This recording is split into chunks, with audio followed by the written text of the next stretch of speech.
بالله من الشيطان الرجيم بسم الله الرحمن الرحيم ولا تقولوا لمن يقتل في سبيل الله اموات بل احياء ولكن لا تشعرون۔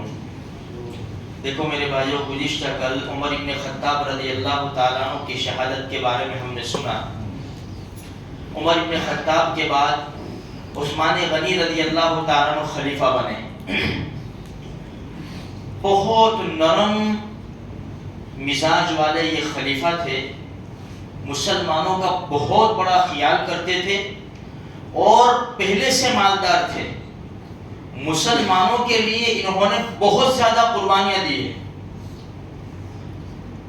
لیکن ہر قوم کے اندر منافق ہوتے ہیں۔ خود ہمارے نبی صلی اللہ علیہ وسلم کے زمانے میں عبداللہ ابن ابی تھا، اسلام لے آیا تھا ظاہری طور پر۔ ہمارے نبی جب بیان فرماتے آگے بیٹھتا تھا، واہ واہ کرتا تھا، دوسری مرتبہ فرمائیے، آگے بیٹھتا تھا۔ اس سے بہت نقصان پہنچا، مسلمانوں کو بہت نقصان پہنچا۔ اسی طرح عثمان ابن عفان رضی اللہ تعالیٰ عنہ کی خلافت کے زمانے میں عبداللہ ابن سبا تھا، یہودی نالائق، ظاہری اعتبار سے مسلمان ہوا تھا اور فجر کی نماز میں سب سے پہلے آتا تھا اور عشاء کی نماز میں سب سے اخیر میں نکلتا تھا۔ بڑا اپنے آپ کو زاہد اور ذاکر لوگوں میں شمار کرواتا تھا، بہت عبادت کرتا تھا، اس کی عبادت کے چرچے بھی ہوئے، لیکن اس نے منافقت کا بیج ڈالا اور یہاں تک بات پہنچ گئی کہ عثمان ابن عفان رضی اللہ تعالیٰ عنہ شہید کر دیے گئے۔ بہت سے مسلمان بھی، بلکہ بہت سے نہیں کہیں گے، کچھ مسلمان بھی اس کے بہکاوے میں آ گئے تھے۔ جب ان لوگوں نے محاصرہ کیا عثمان ابن عفان رضی اللہ تعالیٰ عنہ کے گھر کا، یہ چاہتے تھے کہ دروازہ توڑ کر ہم گھس جائیں اور ان کو شہید کر دیں۔ جب پتا چلا تو علی ابن ابی طالب رضی اللہ تعالیٰ عنہ نے اپنے دونوں صاحبزادے حسن حسین رضی اللہ تعالیٰ عنہما کو دروازے کے اوپر کھڑا رکھا، ننگی تلواریں لے کر کھڑے ہوئے۔ طلحہ اور زبیر رضی اللہ تعالیٰ عنہما نے اپنے اپنے صاحبزادوں کو بھیجا۔ جب بلوائیوں نے، مارنے والوں نے ان کو دیکھا تو پیچھے ہٹے کہ اگر ان کو کچھ ہوا تو بنو ہاشم اٹھ جائے گا، پورا خاندان اٹھ جائے گا بنو ہاشم کا، ہم کچھ نہیں کر سکیں گے۔ تو انہوں نے محاصرہ کر لیا، پانی بند کیا، پانی، مسجد نبوی میں نماز بند کی۔ عثمان ابن عفان رضی اللہ تعالیٰ عنہ باہر نکلے، اوپر سے کھڑکی میں سے، سارے بلوائی موجود تھے۔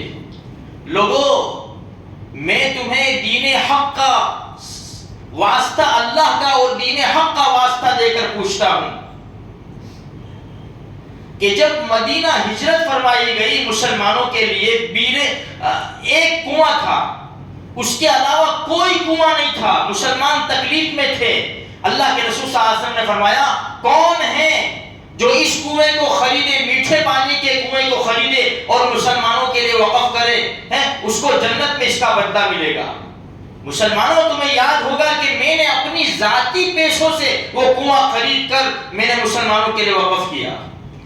تمہیں یہ بھی یاد ہوگا کہ مسجد نبوی تنگ پڑنے لگی، نمازی زیادہ ہو گئے، مسلمان زیادہ ہو گئے، تو ہمارے نبی نے فرمایا مسجد کے پڑوس کا ایک ٹکڑا ہے جو اس کو خرید کر مسجد میں شامل کر دے، اللہ اس کے لیے جنت میں اس سے بہترین ٹکڑا عطا فرمائے گا۔ مسلمانوں، تمہیں معلوم ہونا چاہیے کہ میں نے وہ ٹکڑا اپنے ذاتی پیسوں سے خرید کر مسجد میں شامل کیا تھا۔ تمہیں یہ بھی معلوم ہونا چاہیے کہ تبوک کے موقع کے اوپر بہت زیادہ ساز و سامان میں نے دیا تھا۔ ایک ایک چیز بتائی، تم مجھے کیوں قتل کرتے ہو؟ اللہ کی قسم، میں نے اسلام لانے سے پہلے بھی اور بعد میں بھی میں نے کسی کو قتل نہیں کیا، میں نے زنا نہیں کیا، کس گناہ کے پاداش میں تم مجھے قتل کرتے ہو؟ لیکن ایک نہ سنی۔ جمعرات کی رات تھی، یعنی شب جمعہ، نبی کریم صلی اللہ علیہ وسلم کو خواب میں دیکھا اور اللہ کے رسول کے ساتھ ابو بکر صدیق رضی اللہ تعالیٰ اور عمر بن خطاب رضی اللہ تعالیٰ کو، دونوں کو خواب میں دیکھا، تینوں آ رہے ہیں اور تینوں نے کہا عثمان صبر کرنا، کل روزہ ہمارے ساتھ افطار کرنا ہے آپ کو۔ بس صبح ہوئی، جمعہ کا دن تھا، غسل کیا، جمعہ کے اعمال کیے، 20 غلام آزاد کیے، ہر جمعہ کو ایک غلام آزاد کرتے تھے، اس دن 20 غلام آزاد کیے، پاجامہ منگوایا، کبھی پہنتے نہیں تھے، اسلام سے پہلے بھی نہیں پہنا، اسلام کے بعد بھی عرب کے اندر رواج تھا لنگی پہنتے تھے، پاجامہ منگوایا، شرمیلے بہت تھے، بہت زیادہ شرمیلے تھے، باتھ روم میں بھی جاتے تھے تو کتنا سوچتے تھے اس کے بعد کپڑے اتارتے تھے، بند باتھ روم کے اندر، اتنے شرمیلے تھے۔ تو کیوں؟ اس لیے کہ پاجامہ منگوایا تاکہ کوئی حالات آوے میرے اوپر تو میری شرمگاہ کا حصہ نہ کھل جائے۔ پاجامہ پہنا اور اس کو کس کے باندھا اس کو، اور پھر قرآن کریم منگوایا، قرآن کریم منگوا کر تلاوت شروع کی۔ بلوائی پڑوس کے مکان میں سے اندر گھس آئے، گھس کے آنے کے بعد سب سے پہلے ان کو برا بھلا کہا۔ عمیر نامی ایک بلوائی تھا، دشمن تھا، اس نے لاتے ماری، یہاں پر پسلیاں ٹوٹ گئی، عثمان ابن عفان رضی اللہ تعالیٰ کی پسلیاں ٹوٹ گئی، چاروں طرف سے حملے ہوئے، چاروں طرف سے، پانی بھی بند، نماز بھی بند مسجد نبوی میں، امامت بھی انہوں نے لے لی اور وہ نماز پڑھانے لگے۔ یہ حالات، یہ ایسے حادثے آئے، صرف کربلا کے اوپر اس کے اوپر بس اس کے حادثے کو سامنے رکھ کر اپنی زندگی مت گزارو، بڑے بڑے حادثے اسلام کے اندر آئے اور مسلمانوں نے بہت بڑی بڑی قربانیاں دی، چاروں طرف سے تلواریں پڑی۔ ان کی بیوی نائلہ، حضرت نائلہ رضی اللہ تعالی عنہ یا رحمت اللہ علیہا، ایک تلوار کا وار روکنے گئی تو انگلیاں کٹ گئی، نیچے والوں کو تو کچھ خبر ہی نہیں، حسنین کو کچھ خبر ہی نہیں کہ اوپر کیا ہو رہا ہے، چاروں طرف سے تلواریں پڑی اور خون کا قطرہ، قرآن کریم کی تلاوت کر رہے تھا، خون کا قطرہ جو اڑا تو پہلا پارا آخری پیج فَسَيَكْفِيكَهُمُ اللَّهُ اس کے اوپر گرا۔